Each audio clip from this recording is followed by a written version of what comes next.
Mailah hampa semua dijemput join Nexus Fun Run 2025. Berlangsung di Ulu Melaka, Langkawi pada 17 Mei 2025. Sempena sambutan Jubli Emas 50 tahun SK Ulu Melaka. Bukan setakat lari saja tau, hampa boleh tengok sawah padi hijau terbentang, segar mata memandang.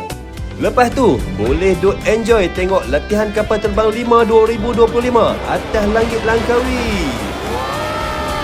Sambil berlari sihatkan badan, boleh duk sembang, gelak ketawa dengan keluarga dan kawan-kawan.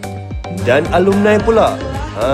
Inilah masa nak ingat balik kenangan manis zaman sekolah dulu. Early bird RM45 je sampai 15 April. Lepas tu, harga normal RM55 dan hampa semua akan dapat jersey eksklusif dan medal kenangan. Tempat terhad jangan duk tunggu dah. Mai daftar cepat-cepat. Nexus Fun Run 2025. Lari sama-sama, ceria sama-sama, kenang sampai tua.